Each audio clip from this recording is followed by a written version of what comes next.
Hello बच्चों, welcome to this video lecture. This lecture is about Arachis hypogea, a oil-yielding plant, a oil-yielding crop. So let's start. Commonly known as groundnut or peanut, its botanical name is Arachis hypogea. It belongs to family Fabaceae and subfamily Papilionidae. ठीक है? इसके distribution and origin की बात करें तो south America में Brazil जो है वहाँ पर ये ओरिजिनेट हुई है और it is suppose to be a hybrid जो अब कल्टीवेटेड फॉर्म है वो एक हाइब्रिड है of Arachis duranensis and Arachis ipaensis. इनसे जो रिजल्टिंग प्लांट बना वो स्टेराइल था, लेकिन बाद में इवेंचुअली उसमें क्रोमोसोमल डबलिंग हुई जिसकी वजह से एक नई स्पीशीज जो है वो बनी Arachis monticola. अब इस Arachis monticola में कुछ म्यूटेशंस हुई, मॉडिफिकेशंस हुई ओवर द टाइम और प्रेजेंट डे कल्टीवेटेड स्पीशीज जो है Arachis hypogea जो है वो डेवलप हुई. Arachis monticola जो है वो इसका सबसे इमीडिएट वाइल्ड एंसेस्टर कह सकते हैं वो है. तो उसी में जो है थोड़ी म्यूटेशंस हुई हैं उससे ये डेवलप हुआ है. डिस्ट्रीब्यूशन की बात की जाए तो वाइडली डिस्ट्रीब्यूटेड है and it is cultivated in tropical and सब ट्रॉपिकल रीजन्स. इंडिया है, साउथ अमेरिका है, मैक्सिको और ये इस तरह के जो रीजन्स हैं इनमें बहुत ग्रो किया जाता है ये. और अफ्रीका है, इसके कंट्रीज में इसके अलग अलग रीजन्स में ग्रो किया जाता है इसको. चाइना है, तो जो इक्वेटर के पास ट्रॉपिकल एंड सब ट्रॉपिकल जो बेल्ट्स होंगी वहाँ पर ये मेनली ग्रो किया जाता है.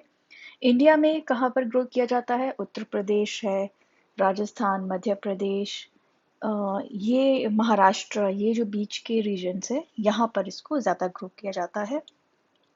इसकी मॉर्फोलॉजी की बात की जाए तो एनुअल प्लांट है, ये एक स्मॉल हर्ब है, ज़्यादा बड़ा नहीं होता प्लांट, ये एक स्मॉल है, हर्ब है. 12 to 20 इंचेस टॉल होता है.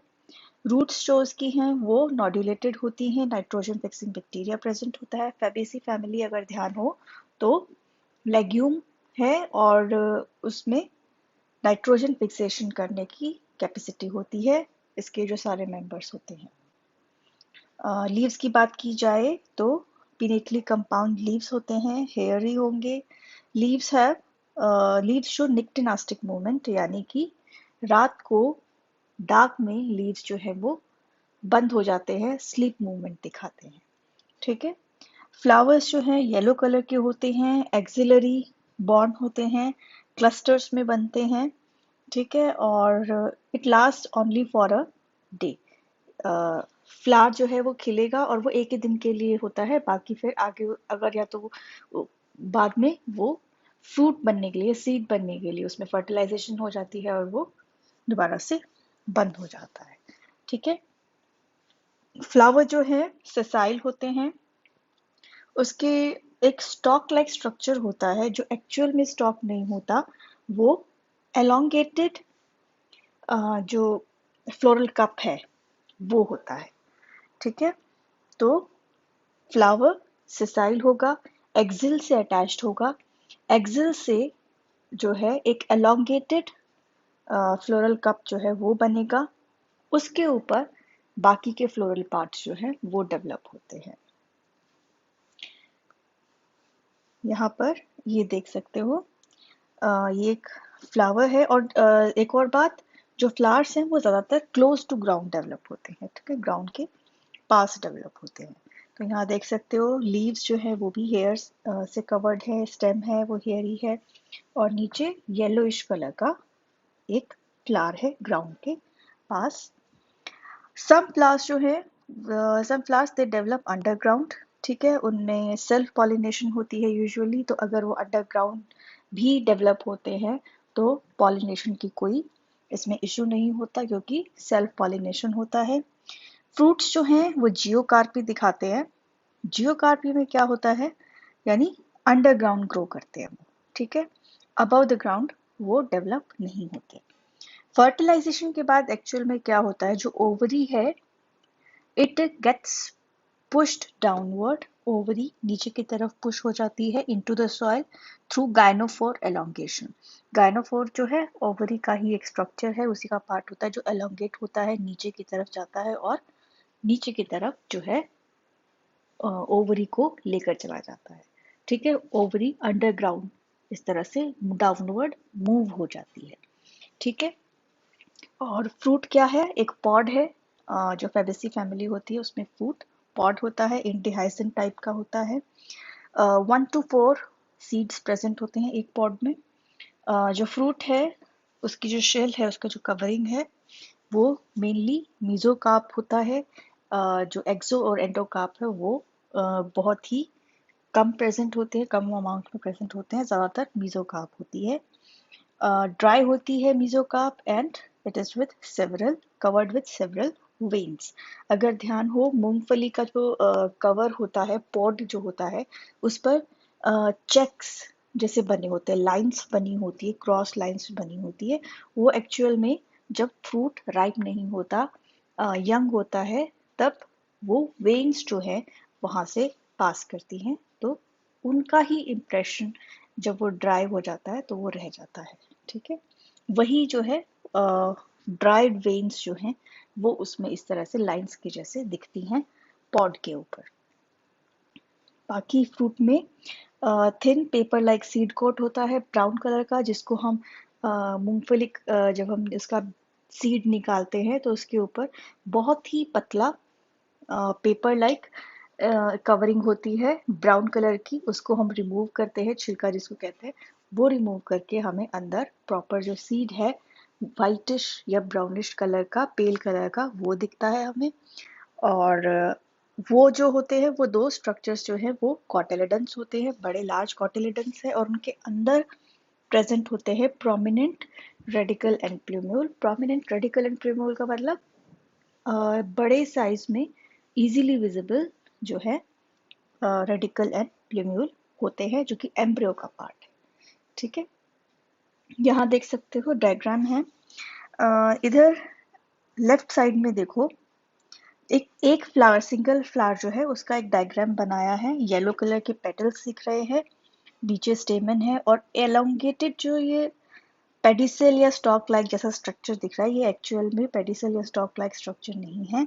ये जो बेस होता है जिस पर ओवरी अटैच्ड होती है या ओवरी बनती है, वही एलोंगेट हो जाता है। ठीक है, और इसके ब्रैक्ट्स बिल्कुल नीचे हैं, जहां से ये एक्सिल से जहां से निकल रहा है फ्लावर, वहां पर ब्रैक्ट प्रेजेंट होते हैं। ठीक है, लीफी और पॉइंटेड ब्रैक्ट्स होते हैं, ये देख सकते हो। तो एक्चुअल में फ्लावर जो है वो स्टॉक्ड नहीं होता, सेसाइल होता है, बस उसका एक फ्लोरल कप लाइक स्ट्रक्चर जो होता है वो एलोंगेट हो जाता है। वो प्लेटफॉर्म जिसके ऊपर फ्लावर के पार्ट्स जो हैं वो बनते हैं, थैलेमस भी कह सकते हैं या रिसेप्टिकल कह सकते हैं उसको, वो एलोंगेट हो जाता है। ठीक है, और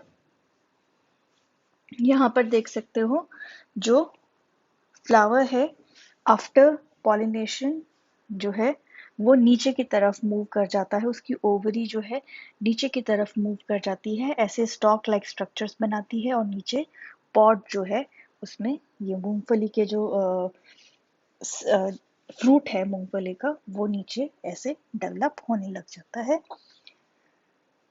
ये एक प्रॉपर फ्रूट है ग्राउंडनट का। इसमें जो लाइंस देखो, ग्राउंडनट का जो फ्रूट का कवरिंग है, शेल है, इस पे जो है लाइंस दिख रही हैं, ये ड्राइड वेन्स की लाइन है। इसके अंदर दो सीड्स प्रेजेंट हैं, और वो सीड्स ब्राउन कलर के कवर से कवर्ड रहते हैं, और वो सीड कोट कहलाता है। इस सीड कोट को रिमूव कर देंगे तो ये पेल कलर के कॉटिलेडन्स हमको दिखते हैं, और कॉटिलेडन्स को जब हम अलग कर देंगे तो हमें एक पॉइंट पर, एक साइड पर हमें छोटे से स्ट्रक्चर दिखेगा उभरा हुआ, वो एम्ब्रियो होता है, और वहां पर रेडिकल एंड प्लूम्यूल जो होता है वो प्रेजेंट होता है, इजीली विजिबल होता है, इसलिए प्रोमिनेंट। ठीक है। So this is about the groundnut fruit and it's seed. अब बात करते हैं हम कल्टीवेशन की कि एज अ क्रॉप इसको कैसे उगाया जाता है, कैसे कल्टीवेट किया जाता है। Warm climate with abundant sunshine throughout the growing season, with almost 20 inches of rainfall and well drained soil is needed। ठीक है, ये कंडीशंस ज़रूरी होती हैं थ्रू आउट एक तरह से warm condition, warm climate, temperature होना चाहिए जो है वो एडिक्वेट होना चाहिए एंड अबंडेंट सनशाइन होनी चाहिए through out the growing season. Maximum 20 inches की रेनफॉल जो है वो टॉलरेट कर सकता है ये, और वेल ड्रेन्ड सॉइल होनी चाहिए, वाटर स्टैंडिंग नहीं होना चाहिए वहाँ पर। ठीक है, सॉइल कैसी होनी चाहिए, सैंडी लोम का जो मिक्सचर होता है वो सॉइल होनी चाहिए। pH 5.9 to 7 जो है वो इसके लिए एडिक्वेट है। यील्ड जो है इंक्रीज हो जाती है क्रॉप रोटेशन से। It is a legume crop, nitrogen fixing crop है, तो इसको एज अ क्रॉप रोटेशन जो है उसके साथ प्रैक्टिस किया जाता है, और उस प्रैक्टिस से जो है इसकी यील्ड इंक्रीज रहती है। अगर लगातार हम एक ही क्रॉप ग्रो करते हैं तो उसकी यील्ड धीरे धीरे एक दो सीजन्स के बाद फिर कम हो जाती है।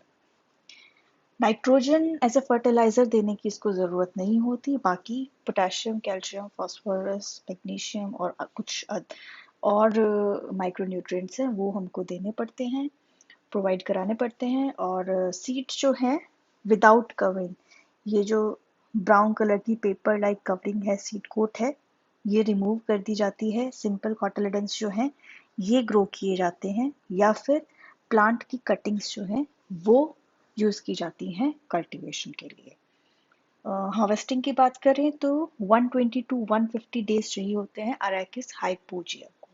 ठीक है, और हार्वेस्टिंग जब की जाती है तो प्लांट को, होल प्लांट को अप्रूट किया जाता है। पूरा का पूरा प्लांट जो है वो ज़मीन से उखाड़ा जाता है, निकाल दिया जाता है along with roots and fruit, the groundnut fruits. ठीक है, हैंड की हेल्प से, हाथों से उसको प्लांट को खींच कर ग्राउंड से निकाल कर उल्टा रख देते हैं, इन्वर्टेड रख देते हैं।